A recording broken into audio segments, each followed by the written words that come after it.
Hello everyone, welcome to our channel. Today we are going to discuss about the conjunction part of speech. Now already we discussed that noun, pronoun, a verb, adverb, adjective, then preposition. Then this is our conjunction.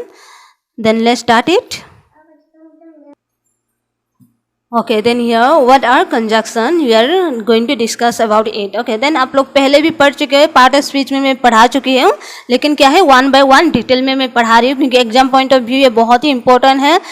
जो भी government job के लिए prepare कर रहे हैं उनके लिए बहुत इंपॉर्टेंट है, और दूसरा जो स्कूल बच्चे हैं, स्टूडेंट हैं, उनके लिए तो इम्पोर्टेंट है ही है। देन इसलिए मैं डिटेल में इसका जा रही हूँ वन बाय वन। तो हम लोग ऑलरेडी ख़त्म कर चुके हैं पार्ट ऑफ स्पीच का, सभी पार्ट को ख़त्म कर चुके हैं। ये हम लोग का कंजक्शन रह गया है और आर्टिकल रह गया है। तो ये कंजक्शन में आज ख़त्म करने के लिए कोशिश करूँगी और कल के लिए मैं आप लोग के लिए आर्टिकल लेके आऊँगी। अगर हो सकते तो आज फिनिश करेंगे, नहीं तो कल तक हम लोग फिनिश कर देंगे। Okay, then let's start it. Okay, then यहाँ पे देख लेते हैं what are conjunction. Then conjunction are word that link other word, phrases और clauses together. Okay, then conjunction क्या है? ऐसे एक वर्ड होता है जो दो और तीन वर्ड को एक साथ जोड़ता है, अलग सा वर्ड को एक साथ जोड़ता है और एक सेंटेंस बनाता है। अलग सा फ्रेजेस को, क्लाउजेस को जोड़ के एक सेंटेंस बनाता है। ठीक है, जैसे बहुत सारा दो या तीन सेंटेंस है तो हम उसे कंजक्शन में कंजक्शन वहाँ पे ऐड करके हम उसे एक सेंटेंस में भी लिख सकते हैं। तो चलिए देखते हैं। आई लाइक कुकिंग एंड ईटिंग। तो यहाँ पे देखिए cooking and eating, but I don't like washing. तो यहाँ पे हम लोग का कंजक्शन कौन सा वर्ड हो जाता है? ये देखिए एंड, ये देखिए ये दो वर्ड को जोड़ दे रहा है। यहाँ पे देखो कुकिंग और ईटिंग, यहाँ पे दो हम लोग का वर्ड है जो एक साथ जोड़ के क्या है एंड लगा दिया है, तो cooking and eating. Then but हम लोग का यहाँ पे जोड़ के कमा के बाद बात जोड़ के हम लोग और एक ऐड कर दिया washing dishes afterward. Okay, then ये हम लोग का क्या है तीन सेंटेंस यहाँ पे बनता है अगर हम बनाएंगे तो। लेकिन कंजक्शन अगर हम ऐड करके यहाँ पे बनाए हैं ये, तो ये हम लोग का क्या है एक ही सेंटेंस में बन गया है। I like cooking and eating but I don't like washing dishes afterward. Okay, then ये एक ही सेंटेंस में हम लोग का बन गया है तीन सेंटेंस वाला चीज। Then Sophie is clearly exhausted yet she insisted on dancing till dawn. Okay, then यहाँ पे जो है क्लियरली हम लोग जान जाते हैं कि कौन सा ये है। तो यहाँ पे जो भी हम लोग का लिखा हुआ है वेट, देन ये सब क्या है हम लोग का कंजक्शन है जो वर्ड को यहाँ पे एक साथ जोड़ के दो वर्ड या दो सेंटेंस को एक बना सकता है, दो या तीन सेंटेंस को एक सेंटेंस में कन्वर्ट कर सकता है। Then conjunction allow you to form complex elegant sentence and avoid the choppiness of multiple short sentences. Then conjunction हम लोग को क्या करता है? अलाउ करता है उसे फॉर्म करने के लिए, कॉम्प्लेक्स करने के लिए, एलिगेंट करने के लिए सेंटेंस को, और दूसरा क्या है मल्टीपल सेंटेंस को शॉर्ट में एक सेंटेंस बनाने के लिए हमें मदद करता है। Then make sure that the phrases join by conjunction are parallel. तो यहाँ पे क्या है हम लोग यहाँ पे ये करना है कि फ्रेज क्या है कंजक्शन में पैरेलल है कि नहीं, उसमें हम लोग देखना है। देखिए यहाँ पे I work quickly and carefully. Then यहाँ पे एंड लिखा हुआ है, एंड हम लोग का क्या हो जाता है कंजक्शन होता है। तो क्विकली और केयरफुली हम अगर एक सेंटेंस में लिखेंगे तो I work quick, I work careful. Okay, then हम लोग क्या है I work quickly and carefully, हम लोग यहाँ पे फ्रेज को पैरेलल ये करके बनाते हैं और कंजक्शन के मदद से हम एक सेंटेंस बना देते हैं। ओके, देन दूसरा हम लोग देखेंगे हम लोग का कोऑर्डिनेशन कंजक्शन क्या है। ओके, क्योंकि हम लोग का कितने टाइप का है कंजक्शन देखेंगे, 3 टाइप का होता है। तो कोऑर्डिनेटिंग कंजक्शन देख लेते हैं। Coordinating conjunction allow you to join word phrases in clause of equal grammatical rank in a sentence.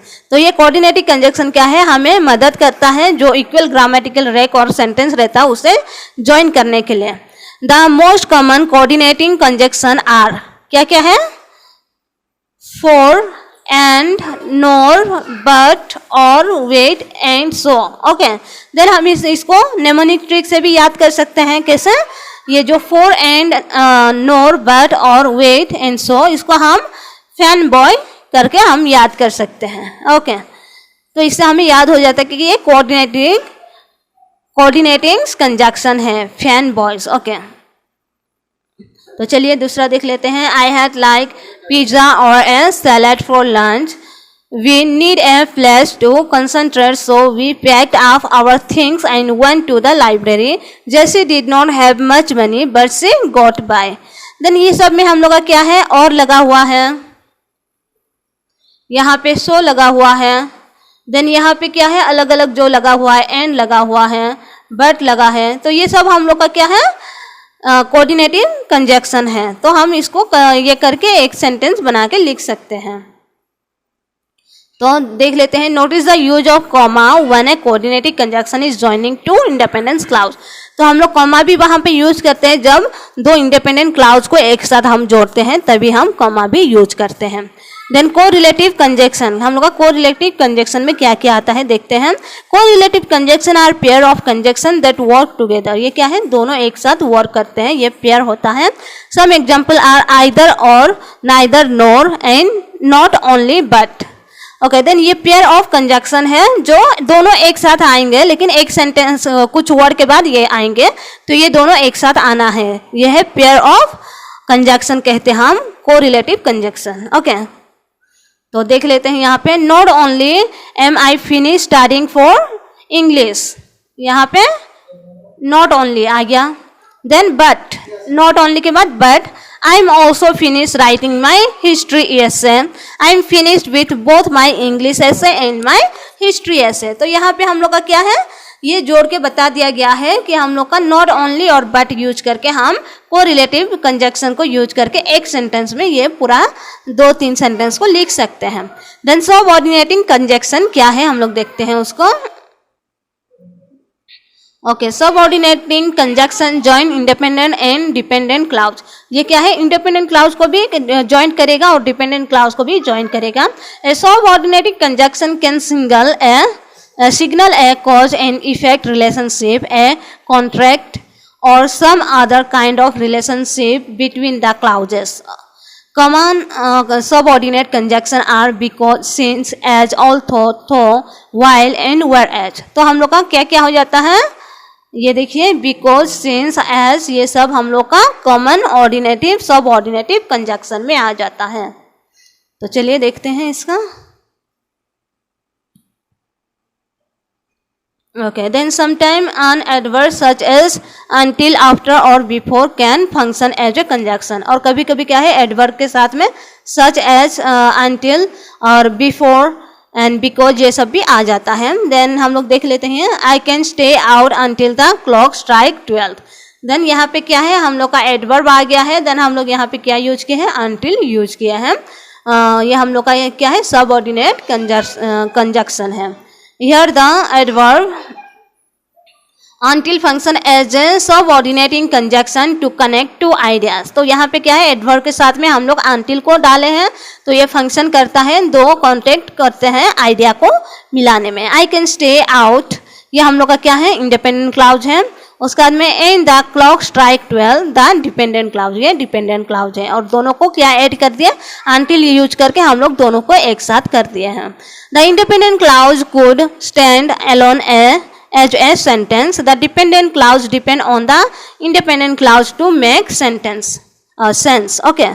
Then हम लोग का subordinating conjunction, those not need to go in the middle of the sentence. It has to be part of the dependent clause, but the dependent clause can come before the independent clause.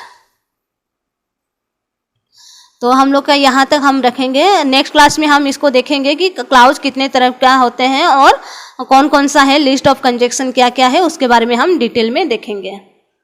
Okay, तो आप लोग ज़्यादा से ज़्यादा share कीजिए, क्योंकि जो भी स्टूडेंट है, जो भी ये हैं जो एग्जाम के लिए प्रिपेयर कर रहे हैं, कोई भी गवर्नमेंट जॉब या कोई जॉब के लिए, तो वो लोग के लिए बहुत इंपॉर्टेंट हो जाते हैं. तो आप लोग ज़्यादा से ज़्यादा इसे शेयर कीजिए और सब्सक्राइब कीजिए. Okay, thank you, take care, bye bye.